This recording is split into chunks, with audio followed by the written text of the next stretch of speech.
Fortnite Creative 2.0 completely failed, and in this video I'll be explaining exactly why that is. So it started immediately. From the point that we would know that it was coming, um, the hype kind of built up more and more and more and more, and it would take a long time before they would actually announce anything or even just drop anything. So that was why actually the community was kind of growing on the fact, and they were only getting more and more hyped. And then there was this show where they were announcing it, and that was the second mistake. They made it look so well and so huge immediately that they showed a trailer, and we were all very excited to see what was coming. But when we actually tried to play it and make some things, it actually turned out to be not exactly what the trailer showed us. Because the trailer showed us the building of some sort of beast, and some sort of weapon customization, vehicle customization, I believe I can remind myself of. And when we actually hopped on, none of that actually was in the game. It was only a bit of like texturing the map and making some roads, and it was all very cool and it was exciting, and people could do way more than in Creative 1.0, but it wasn't exactly what we were all expecting. And the Fortnite community is not the most easy to satisfy, so a lot of people were upset. A lot of people also were not upset, but overall the Fortnite community was disappointed, and rightfully so. I mean, it was way less exciting than they actually made us believe it was. And that was when the second mistake actually happened.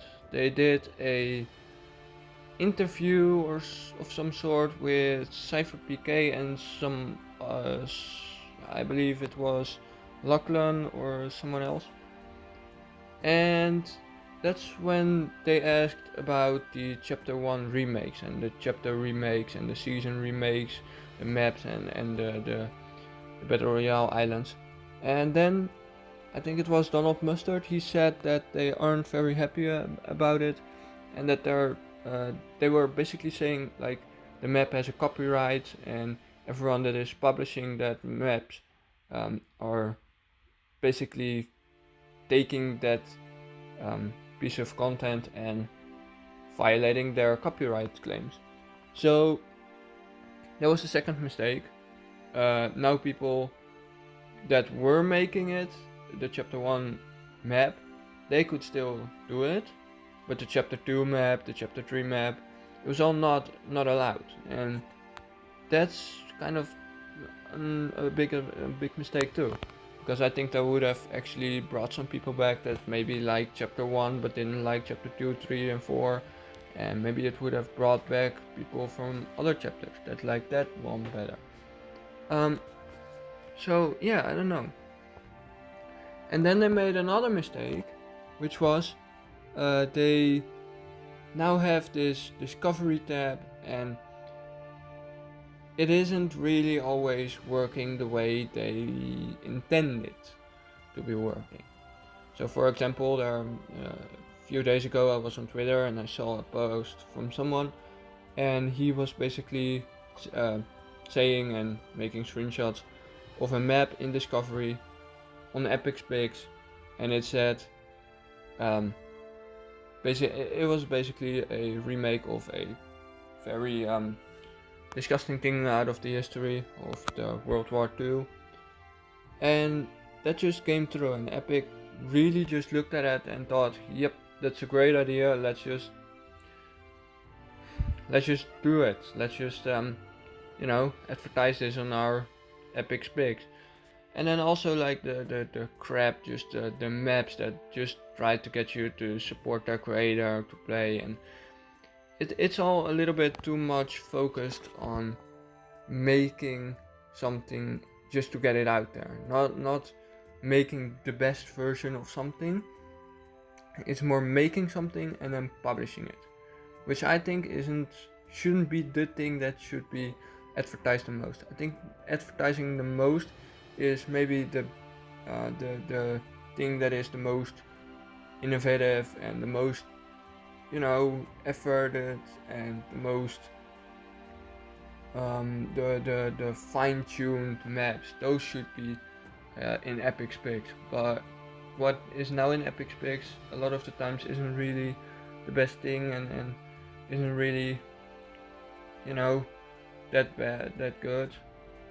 Um, but that also brings me on the next point, is actually a mistake, but not on Epic side. It's a mistake on the side of the creators. And this is something that has been going on for quite a while. Because even in Creative 1.0, they said about, for example, The Pit, made by Gearsy, I believe you spell it. And people were mad about it because he had the simplest map and he had the most players. And all that they know was he was making a lot of money from it. And then people were complaining that he was taking away plays from people that actually made good maps. Now this is not true, and let me tell you why. This is not true because if people really wanted to play those maps, they would actually play those maps. If people want to play the pit, they will play the pit. If Gearsy didn't make the pit, they would play something else, like blue versus red or something. It's always that player satisfaction. That is the thing that you should be striving. Just like a YouTube video, it isn't about you, it's about the viewer. And in Fortnite, it isn't about the creator, it's about the player. And so they can make something that it looks extremely good, but Fortnite players are kids and they don't care about something that looks good or something that doesn't look good. They just want to have fun, and if they don't have fun with it, or if it's not funny enough to play it, they don't care. They just won't play your map. It's kids. They just have zero interest in making you feel good. So the only thing you can do basically is to make these players, mostly kids, feel good about the map, make them have fun, and then to basically try and make some videos about the map and try to get smaller. If you're a small creator in Fortnite, then maybe try to get some smaller, YouTubers or TikTok creators to actually play your map and also make some videos about it. But not just try and make the best thing and spend like ages on it and then complain that someone else is getting millions of plays a month whilst they had the map already like months. And that's basically something that isn't really the best thing. You're complaining, but actually someone else has the map already a few months, so it's already known and people are playing, people know the map. It's easier that way. And also you should have a sense of that some people got lucky, just like Gearsy. He got lucky. Someone played this map, someone liked it, someone probably thought another one, and just so on. And maybe even some YouTuber tried this map. So that's also a big mistake. Creators think that they need to get plays because they spend a lot of time on the map. Now that's not true. It's about the player. So this brings me on probably the last point I have for Creative 2.0, is that when an update drops and there's a new item in BR, in Battle Royale, there is actually sometimes a update delay for when it comes into Creative. Not only 2.0, also 1.0. And this is something that I think isn't the best option, because when someone goes into Battle Royale and they play with, like, for example, the new car, and they go into Creative and they wanna try and drifting just through like a grid map, that's not possible because they don't put the weapon or the vehicle or the usability item in Creative at the same update. Now this is not maybe the biggest issue, this is just a small issue, but I found it really annoying that when I found something cool in Battle Royale, I couldn't play with it in Creative, and when I could play with it in Creative, it wasn't really exciting anymore. So this is the list for me of things that makes Creative 2.0 fail. If you have anything else to add to this, leave it in the comments below. And for now, we'll see you in the next video. Thank you for watching, like and subscribe. Bye bye.